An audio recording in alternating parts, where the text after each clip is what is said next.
time is about the path to true wisdom. Base sa Proverbs 1:1 hanggang 7. Bali, may isang magaling na manunulat na tinatanong kung paano siya naging magaling, mahusay, marunong. At ang kwento niya, sabi niya, noong bata pa raw siya, ang nanay niya nangongolekta ng mga newspaper sa train o kung saan para ibigay sa kanyang anak para magbasa. So, umpisa, ang bata, ang interest niya yung sports. May sports area dito sa mga newspapers. Pero habang tumatagal, nagkaka-interest siya sa mga nangyayari sa mundo. Kaya marami na siyang binabasa. So, lahat ng mga newspaper na yon, binabasa niya hanggang sa magka-interest siya na magbasa pa ng ilang mga babasahin. Hanggang sa magaling na rin siyang magsulat. Ginagaya niya kung paano sila magsulat. Ang kwento na yun ay nabasa ko sa Daily Bread. At ang sabi, ang mga bata, marami silang mga interest. At kung bibigyan natin sila ng pagkakataon na magbasa, matuto, lalo na ng Biblia, lalo pa silang magiging marunong. Kaya ito po yung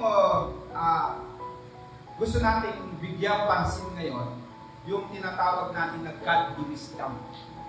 So hindi po ito yung wisdom na nakukuha sa labas or yung pagiging shrewd minsan. Halimbawa, nung maliit pa si Lynette, naglalaro kami ng yung barahan na puno. Laging nananalo siya.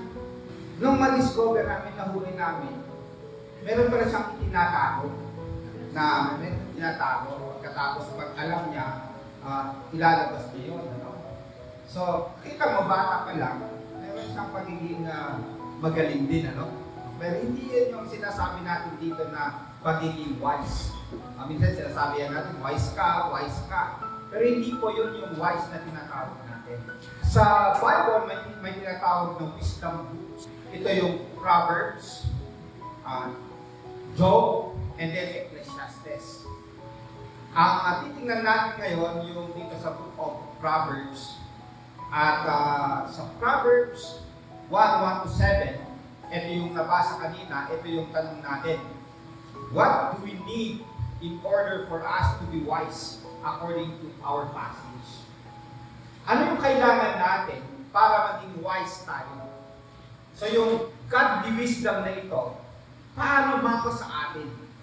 Base sa nabasa nating passage. Una, basahin natin na sabay-sabay. We need the Proverbs of Solomon. So, sa passage natin sa 1:1-6, makikita natin yung the source of true wisdom. Sa next na slide, sabi dito sa verse 1, the Proverbs of Solomon, son of David, king of Israel. At hindi yung title ni Solomon, ano? Isa siyang anak ni David, na dating hari ng Israel. At yung time na yun, siya na rin yung hari. Right? So, the Proverbs of Solomon, yun yung title ng libro na ito. At isinulat ni Solomon nung kabataan niya. Okay? Medyo adult siya. Song of Songs, isinulat niya nung siya ay kabataan niya. Okay? And then, nung mas nag-mature siya, yung Proverbs. Nung siya'y matanda na, Ecclesiastes. So, yun yung mga sinulat ni Solomon. Solomon, with his God-given wisdom, shares insights applicable even in our generation. Kaya natin pinapag-aralan kasi yung isinulat niya, applicable sa ngayon. Kahit noon niya sinulat thousands of years ago, applicable pa rin hanggang sa ngayon. Yung mga comics ng araw, wala na eh. Pero itong isinulat ni Solomon thousands of years ago, applicable pa hanggang ngayon. Kasi, itong Proverbs na ito ay hindi mere human wisdom. pero inspired by the Holy Spirit. Nung isinulat ni Solomon, inspired by the Holy Spirit, meaning God breath, hiningahan ng Diyos. Ibig sabihin, yung wisdom na ito ay nagmula sa Diyos. Hindi nagmula sa sariling galing ni Solomon. Ito ay nagmula sa Diyos. Kaya tinatawag natin na inspired by the Holy Spirit. Kaya in order to be wise, kailangan natin aralin yung mga aral ni Solomon. Tingnan po natin na si Solomon, bandang later part of his life, nag-fail siya. Kahit ang talino niya, ang galing-galing niya, nagsulat siya about wisdom. Pero may mga areas of his life na hindi niya in-apply. Halimbawa, yung wisdom kung paano umiwas sa tukso. Wisdom sa foolish woman, adulterous woman, mga ganun ano. Pero makita natin na nag-fail siya kasi dami niyang asawa. O, di ba?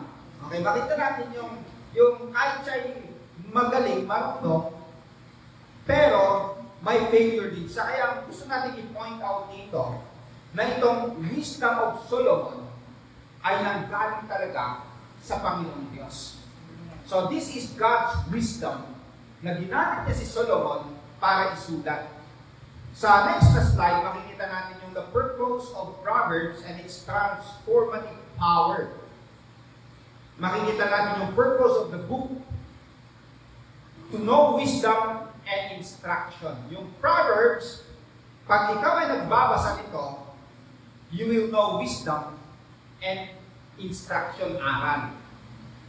To discern the sayings of the wise. To receive instruction in wise behavior. Kung paano mamuhay, mababasa mo sa Proverbs. To receive instruction in wise behavior, righteousness, justice, and equity. To give prudence to the naive or simple. To the youth, knowledge and discretion. So, mahalaga rin ito sa mga kabataan, searching for wisdom. A wise man will hear and increase in learning. Kahit ikaw ay wise na, pero kung pag-aaralan mo pa ito, yung Book of Solomon, Proverbs of Solomon, lalo ka pang magiging wise. And a man of understanding will acquire wise counsel to understand the proverb and figure, the words of the wise and their riddles. Now, yung wisdom na ito, applicable hanggang sa ngayon. Pwede natin balik-balikan at tingnan natin yung mga isinulat ni Solomon kasi ito ay inspired by the Holy Spirit at applicable hanggang sa ngayon. Maraming mga maling katuruan, maling information sa Facebook, halimbawa sa internet or sa social media. Okay. Nandito tayo sa tinatawag na information age. Ang daming mga information. At minsan, nalilito tayo kung ano yung totoo o hindi. Kailangan natin ang wisdom. Amen ba? Kaya balikan natin yung aral ni Solomon na galing sa Diyos. Sa next slide, Solomon's wisdom in the Proverbs points to the ultimate wisdom found in Christ. Okay. So itong Old Testament na wisdom, looking forward sa pagdating ng isang persona in the person of Jesus Christ, na ang tawag sa kanya ni Paul, the wisdom of God. Sa Colossians 2:3, sabi dito, basahin natin ng sabay-sabay yung sabi ni Paul sa Colossians 2:3. In Christ are hidden all the treasures of wisdom and knowledge. Wow! So, in Christ, nandoon yung lahat ng treasures of wisdom and knowledge. Yung tinutukoy natin dito yung true wisdom and true knowledge. Nandun kay Jesu Cristo. For the Word of God is alive and active, Sharper than any double-edged sword, it penetrates even to dividing soul and spirit, joints and marrow. It judges the thoughts and attitudes of the heart. Ganyan ka-powerful yung salita ng Diyos. Ganyan ka-powerful. Pag napakinggan natin at mangusap ang salita ng Diyos, sabi dito, the Word of God is alive and active. Mas matalas pa kaysa yung espada, double-edged sword. Ganon ka, katindi ka, powerful yung Word of God. Alalahanin ninyo kung paano kayo nakakakilala sa Panginoong Diyos. Hindi ba sa pamamagitan ng Word of God? Wisdom na nanggagaling sa Word of God. Usually, ang wisdom na nanggagaling sa Word of God will lead us to Christ para makilala natin si Kristo. Okay? Kasi nga, ayon kay Paul, Jesus Christ is nandun sa Kanya yung hidden in Him, yung all treasures of wisdom kay Jesus Christ. Kanina lang, bago kami pumunta rito, meron akong nabasa ng umigot sa Facebook, which is a story ng isang bata na winter sa kanila, pero gusto niyang lumabas para magbigay ng babasahin yung flyers, yung tracts. Okay. Sabi niya sa tatay niya, tatay, Sabado rin ngayon, magbigay tayo ng mga tracts. Sabi ng tatay niya, umuulan sa labas, ang lamig. Huwag na lang. Sabi ng anak, bis na ako gusto kong pumunta kahit ako'y mag-isa. Pinayagan ng tatay, 11-year-old. So habang siya ay naglalakad, binigyan niya yung mga tracts sa neighborhood. Hanggang sa may isa na lang na natira. At nandun siya sa isang corner, sabi niya, sino kaya ang bibigyan ko dito last? Sa kanyang sinanggalan, sabi niya dito, may tao yata dito, kaya nag-doorbell. Walang lumalabas, pero ang kulit niya mag-doorbell hanggang sa may lumabas na babae. At sabi niya, ano ginagawa mo dito? Sabi niya, meron lang akong gustong ibigay. Yung babasahin niya ito. Mahal ka ng Panginoon. Tapos kinuha ng ate. Pagkatapos, bumalik siya sa kanyang sa bahay. Yung bata naman ay pumunta sa kanilang bahay. Kinabukasan, yung pastor, Sunday na ganito, nagtawag siya, baka mayroong gustong mag-testimony dyan. May isang bagong dating na babae. Yun yung binigyan ng bata ng tracts. Pumunta sa harapan. Sabi niya, ako po ay mag-testimony. Hindi po ninyo ako kilala kasi hindi pa ako Christian noon. Ngayon lang po ako napadpad dito nung makita ko yung bata na dito ang kanyang tinuluyan. Kahapon po, ako po ay sobrang lungkot kahit sobrang lamig. At medyo matagal-tagal na rin na nalungkot ako dahil sa pagkamatay ng aking asawa. At gusto ko na rin mamatay. Kaya nagtali ako ng lubid sa may akin at gusto ko nang magpakamatay.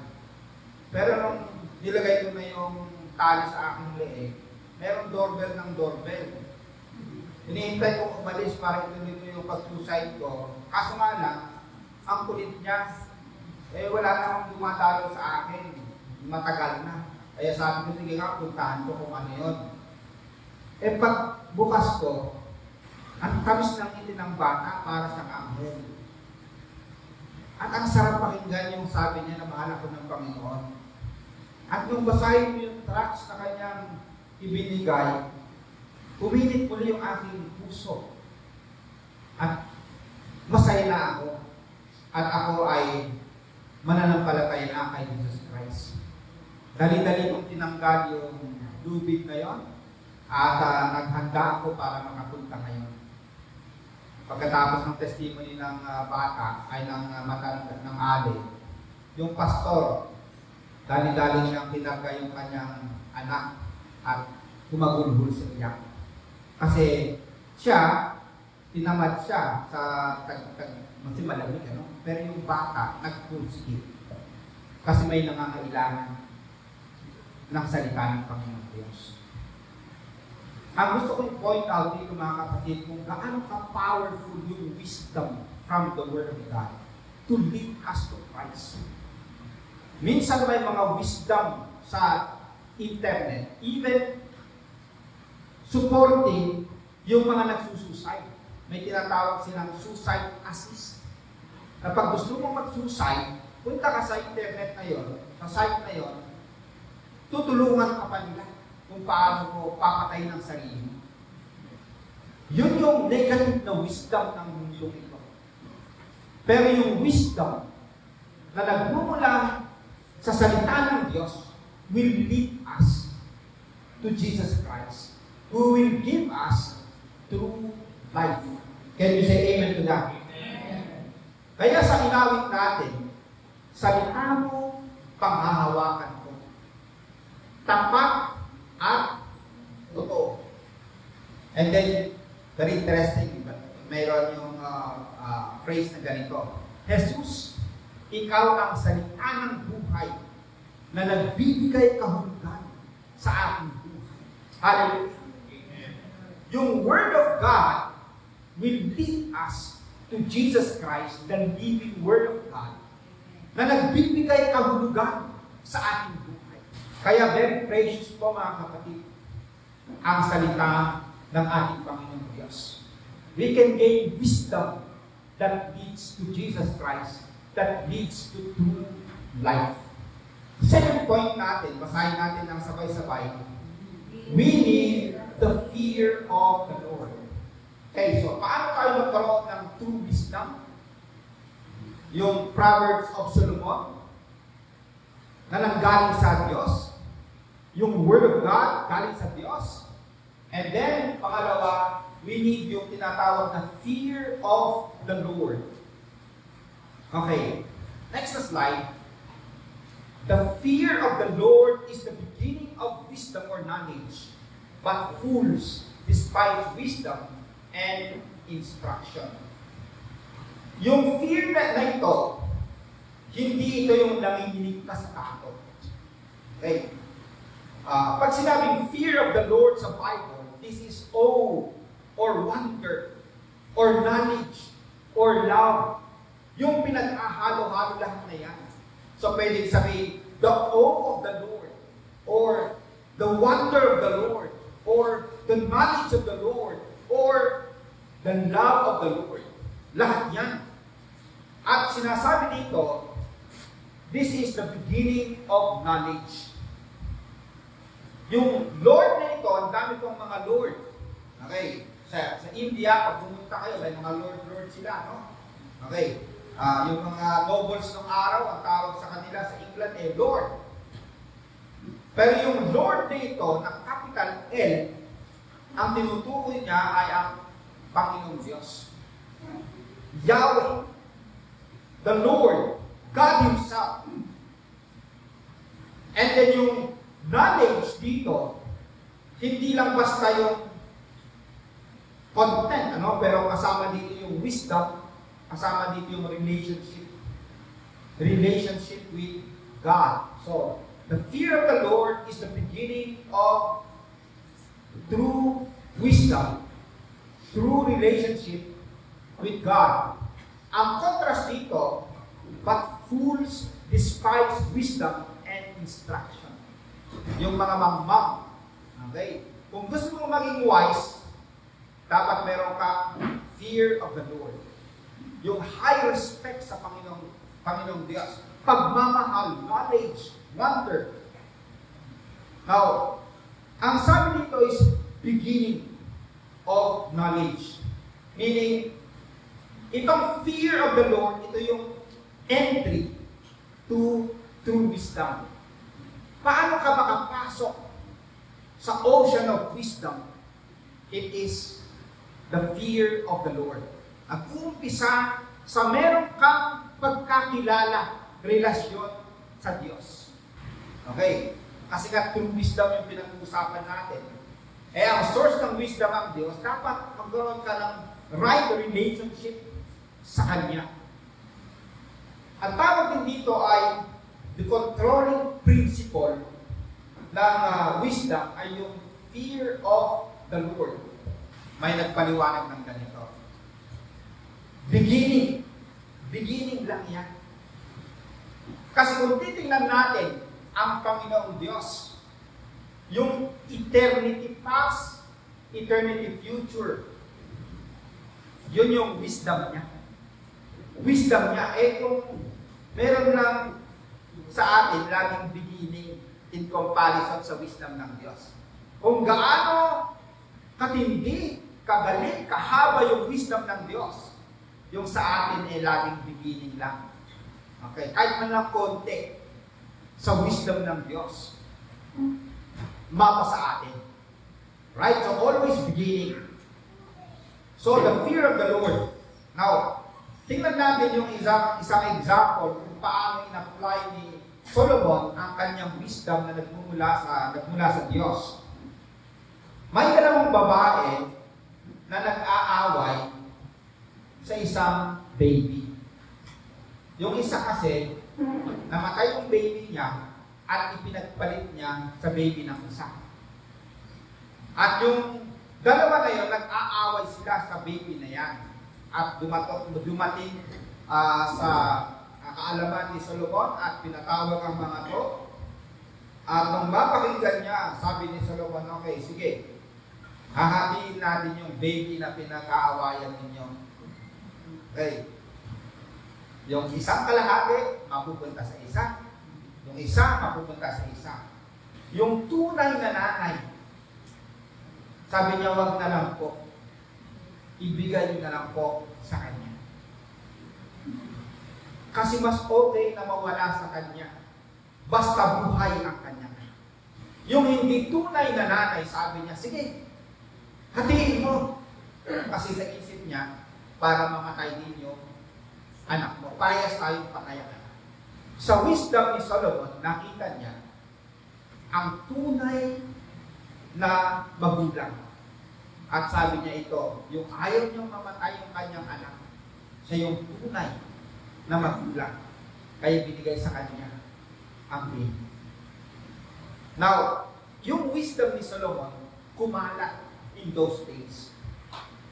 Kaya meron pa yung tinatawag na queen na galing sa malayo, dumalaw para alamin yung wisdom, pakinggan yung wisdom ni Solomon.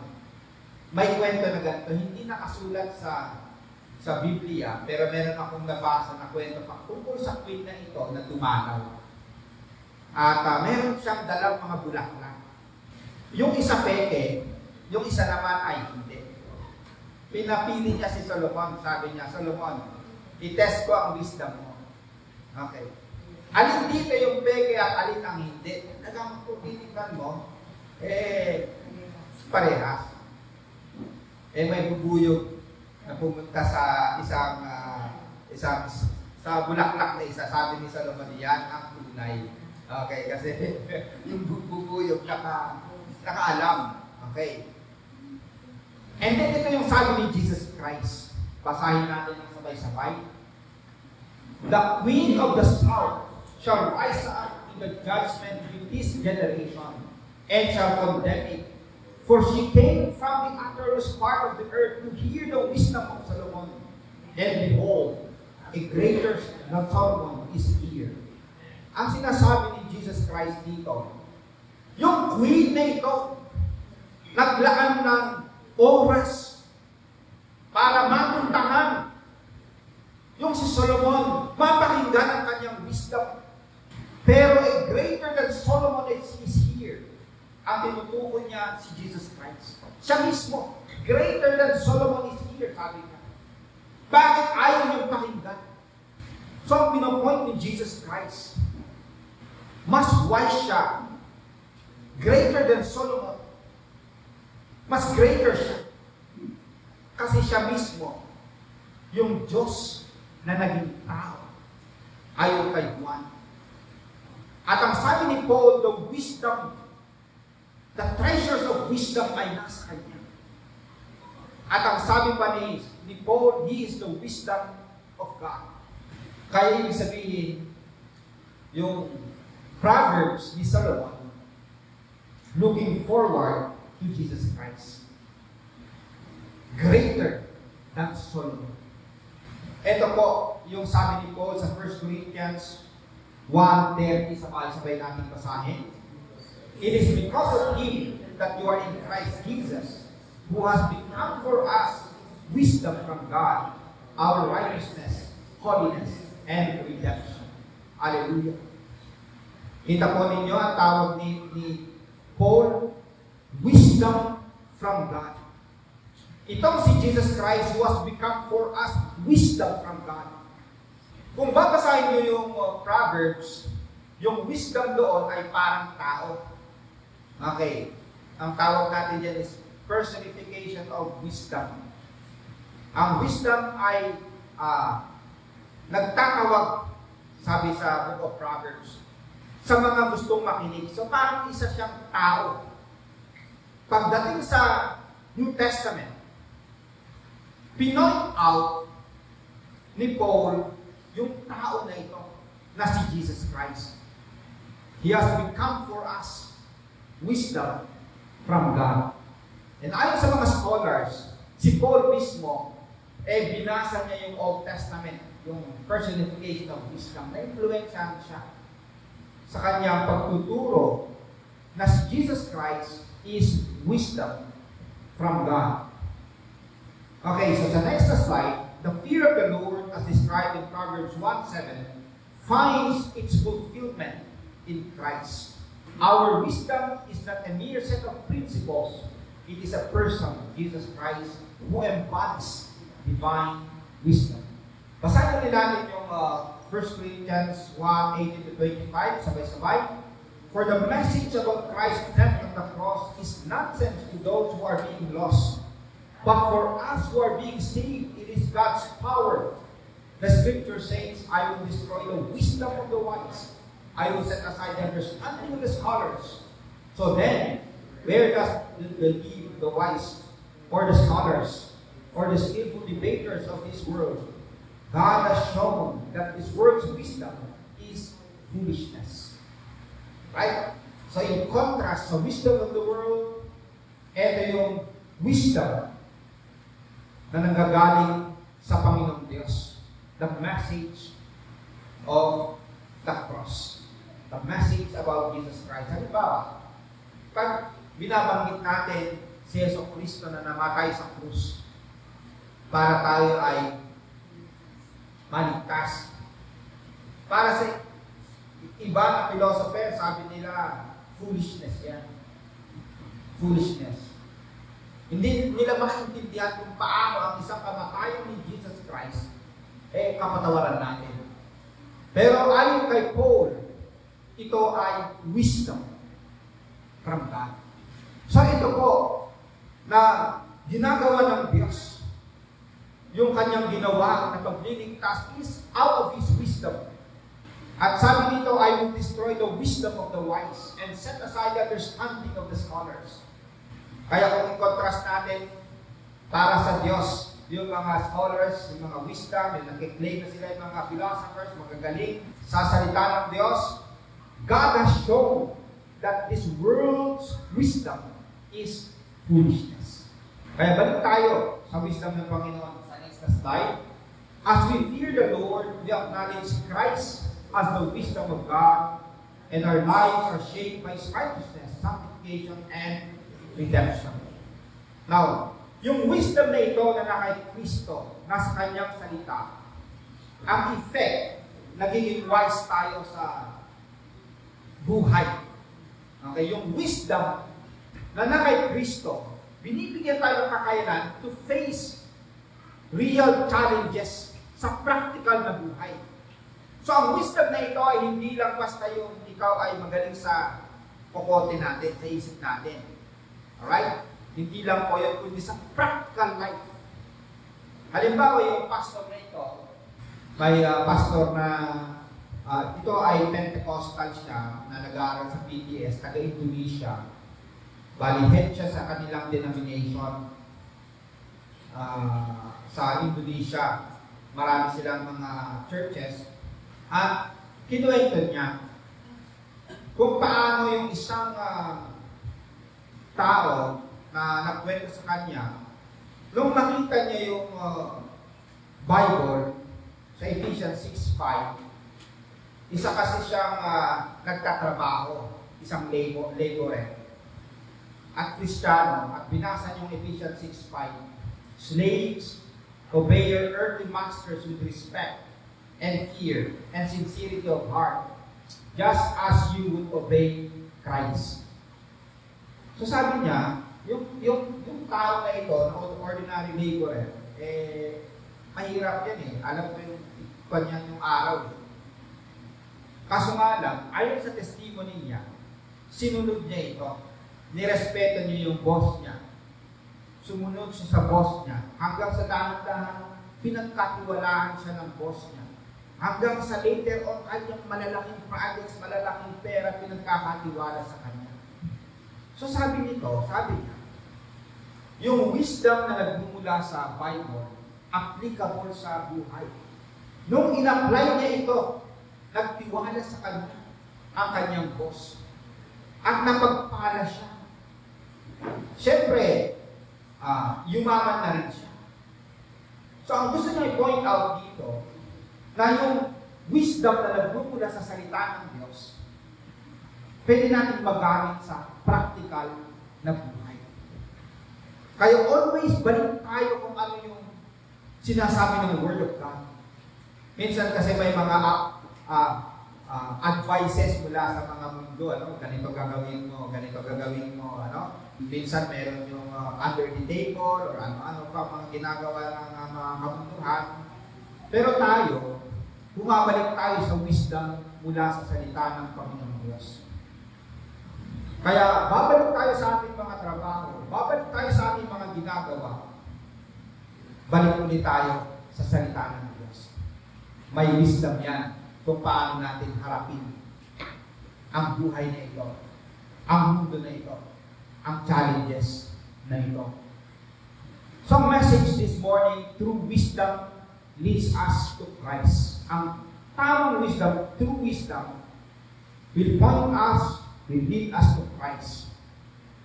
It will also lead us to practical wisdom in our daily lives. Can you say amen to that?